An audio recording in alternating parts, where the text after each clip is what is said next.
নমস্কার, আমি ডক্টর তরুণ মণ্ডল। আমার ইউটিউব চ্যানেল ডক্টর তরুণ মণ্ডল চ্যানেলে আপনাদের সবাইকে স্বাগত। প্রায় সময়ই আমি নানারকম হেলথ বিষয় নিয়ে আলোচনা করি। তেমনই আজকে আমি যে হেলথ বিষয় নিয়ে আলোচনা করব সেটি হলো হাঁটু ব্যথার সমস্যা।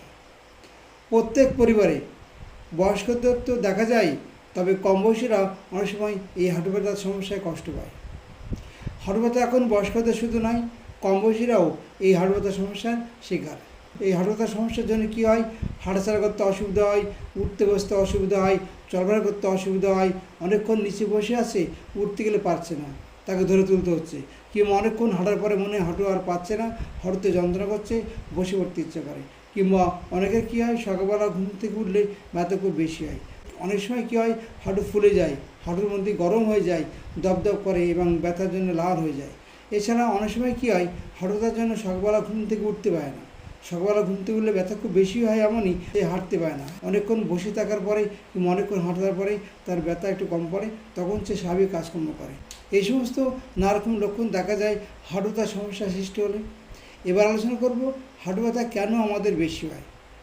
হাঁটু ব্যথা বয়স্কদের কেন বেশি হয় আর কম বয়সীদের কেন বেশি হয়, সে বিষয় নিয়ে আমি আলোচনা করব। চলুন শুরু করা যাক। হাঁটু ব্যথার কারণগুলোর মধ্যে সবথেকে প্রধান যে কারণ সেটা হলো আঘাতজনিত কারণ।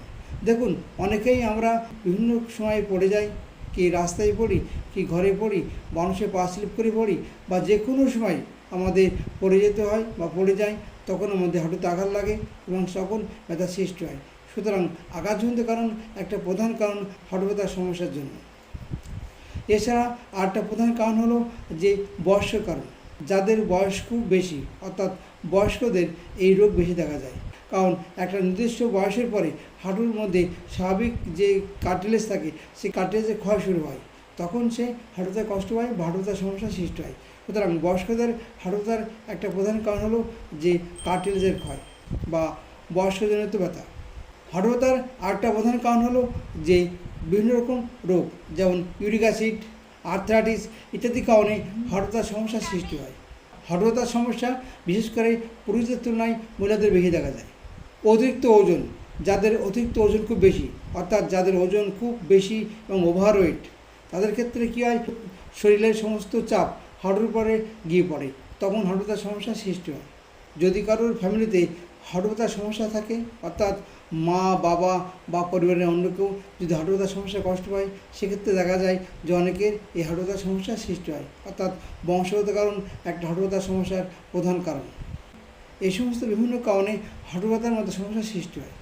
প্রথমে আলোচনা করলাম লক্ষণ, তারপরে কী কী কারণ হয় সেটা আলোচনা করলাম। এবার আলোচনা করব হোমিওপ্যাথিক মেডিসিন নিয়ে, অর্থাৎ কোন কোন হোমিওপ্যাথিক মেডিসিন খুব কার্যকরী এই হাঁটু ব্যথার সমস্যার জন্য, সে বিষয়ে আলোচনা করব।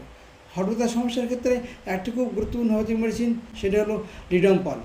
ঠান্ডা দিলেই তার ব্যথা ভালো লাগে, গরম সেক দিলেই তার ব্যথা বেশি হয়।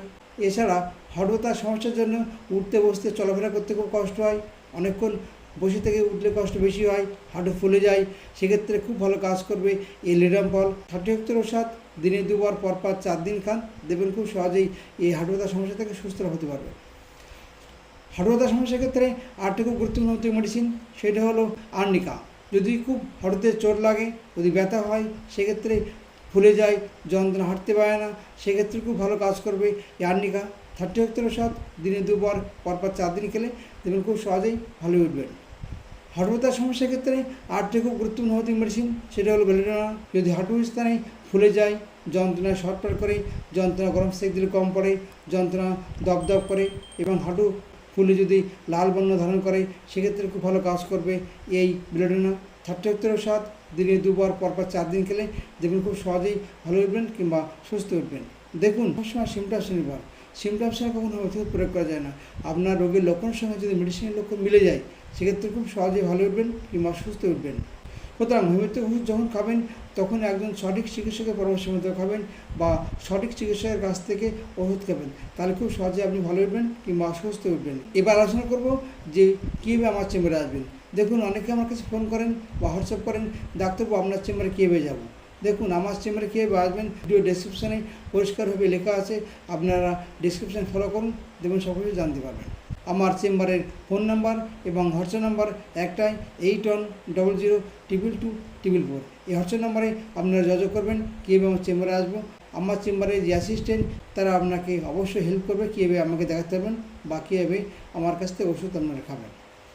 এই ভিডিওটি যদি আপনি ভালো লাগে তা লাইক ও শেয়ার করে সবার মধ্যে ছড়িয়ে দিন এবং এরকম আরও হেলথ বিষয় নিয়ে ভিডিও দেখতে চান তাহলে আমার চ্যানেল ডক্টর তরুণ মণ্ডল চ্যানেল সাবস্ক্রাইব করুন এবং পাশে থাকা নোটিফিকেশান বেল অন করে রাখুন।